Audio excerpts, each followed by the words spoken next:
E aí, uma amiga minha sabia que eu queria trabalhar, ligou pra mim e falou: Dê, a minha cunhada tá me perguntando se eu não quero fazer com ela um especial da Xuxa. Isso era em 92. Uhum.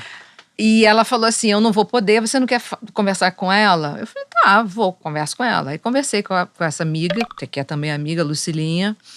E a Lucilinha falou: Dê, é super simples, você vai ser minha assistente, aí você vai fazer produção de arte. Eu falei: mas o que é produção de arte, Pois é. Lucilinha?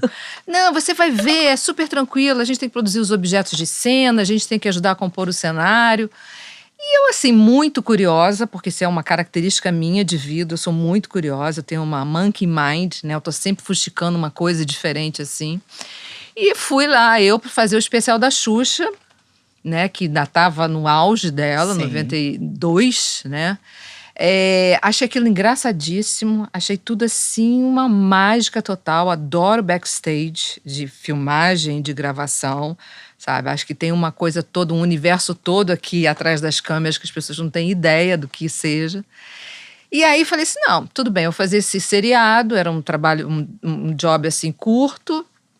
E aí depois de 3 meses me ligou um amigo que trabalhava lá na Globo, que ele era diretor de produção. E aí ele falou assim, olha, eu acho que queria te indicar para um trabalho lá no estúdio do Renato Aragão, que era ali no Via Parque. O Via Parque era do lado do Via Parque. Era um estúdio que tinha ali. E aí eu falei, tá bem, mas... não, minto, na Globo Tijuca. E eu falei, tá bem, mas eu me apresento para quem? Ele falou assim, não, você procura Isabel Pancada. Ele fala tudo rápido assim, quase não tem predicado, verbo, sabe, tudo meio cifrado. Eu falei, tá, Isabel Pancada? Aí eu falei, tá bem. Aí eu cheguei lá na Herbert Richard, na Tijuca, uma cara de pau. E eu falei, olha, eu vim aqui falar... E eu fiquei com vergonha de chamar Isabel Pancada, porque eu achei que era um apelido. E, na verdade, era o sobrenome dela. E aí eu falei assim, que falar com a dona Isabel. Aí todo mundo falou, mas que Isabel? Aí até a hora que alguém falou assim, Isabel Pancada? Eu falei, isso, porque eu fiquei sem graça de falar. Fui lá, me apresentei à produtora de arte, foi uma maravilhosa produtora de arte da TV Globo, fez inúmeros trabalhos importantes de época. E aí, conversamos, a Isabel falou, pode descer, fica lá no estúdio. Era a novela Deus nos acuda, que tinha, assim, Dercy Gonçalves, Marieta Severo, Francisco Coco, era Jorge Fernando dirigindo. E eu ali na minha santa ingenuidade fui pro estúdio, aí a Lucilinha, essa minha amiga, pegou um bloco de papel e falou assim, olha, isso aqui é o roteiro, isso aqui é o pedido de produção. Você olha o que tem aqui na cena. Gente, jogou Fechou a porta do estúdio e tchau. Então eu era do tipo que parava na frente da câmera, sabe? Porque eu não tinha a menor noção de nada.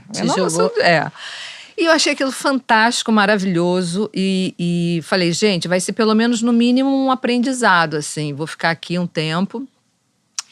E fiquei 25 anos. Nossa. Então você aprendeu e muito fazendo, né? 20 anos como produtora de arte, eu digo o seguinte, na Globo era onde eu trabalhava, eu só não fiz Big Brother porque eu fugi, entendeu?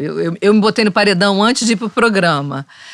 Mas de resto eu fiz tudo, novela das 9, das 7, das 6, minissérie, seriado, programa ao vivo, e assim, era uma experiência maravilhosa, assim. Eu amava o que eu fazia como produtora de arte.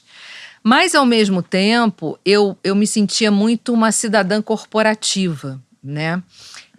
Eu não fazia jabá, eu entendia que eu precisava me dedicar ao meu trabalho, eu tinha que me dedicar à minha equipe, né?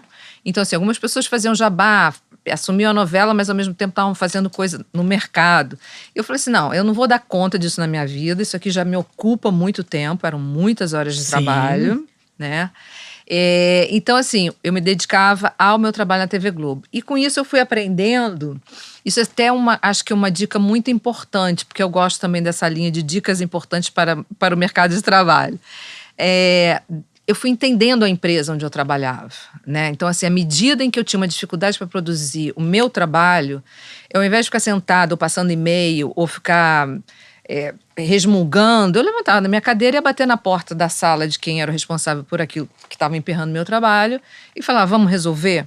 Então, com isso, eu fui me tornando uma cidadã corporativa. Eu fui entendendo muito de toda a estrutura daquele lugar que eu trabalhava, que era o Projac, né? Hoje a gente chama de Estúdios Globo, que deixou de ser um projeto, né? Ele existe, é uma coisa enorme.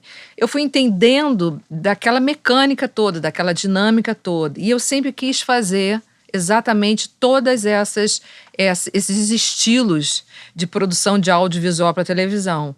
Então é isso, eu fazia a novela das 21, que tinha o maior orçamento da casa para fazer. Sim. E de repente eu ia fazer um especial de fim de ano que eu tinha que fazer com tudo que tivesse dentro do próprio Projac.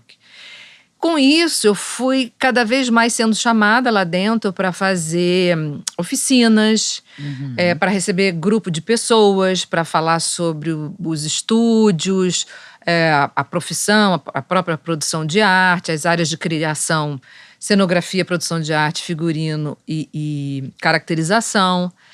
E aí, em 2012, eu recebi um convite do diretor da produtora, né, do diretor do Projac na ocasião, Eduardo Figueira, porque ele estava pensando em mim para uma direção de uma área que estava sendo criada, que era exatamente a área que se chamava Área de Ambientes e Personagens. Que era uma área muito simples, onde ficavam todos os 400 profissionais de cenografia, figurino, caracterização e produção de arte. Era um desafio de trazer a cabeça da empresa para perto dos funcionários de criação e trazer os funcionários de criação e trazer os executivos para perto dessas pessoas também. Então foram 5 anos assim super maravilhosos. Eu consegui realizar o meu objetivo ali, fiquei muito feliz. Mas chegou no final de 2017, eu falei, não quero mais. Missão cumprida. Mas você estava o quê? Cansada? Porque aí, assim, foi uma fase que a gente começou a ter muita mudança em cima de mudança em cima de mudança.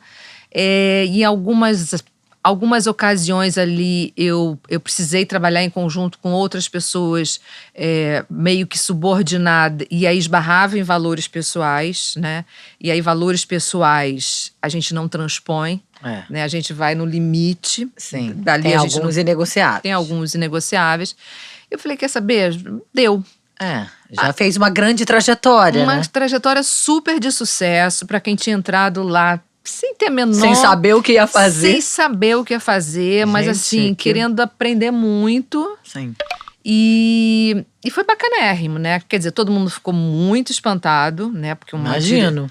25 anos de casa, né? Não, num cargo de direção, né? Diretor não pede demissão, né? É muito difícil, porque você tá ali numa gaiola de ouro, né? Você tá ali com um salário bacana, você tá ali com bônus. Com uma estabilidade, assim. Mas eu tava infeliz. Senta direito, garota.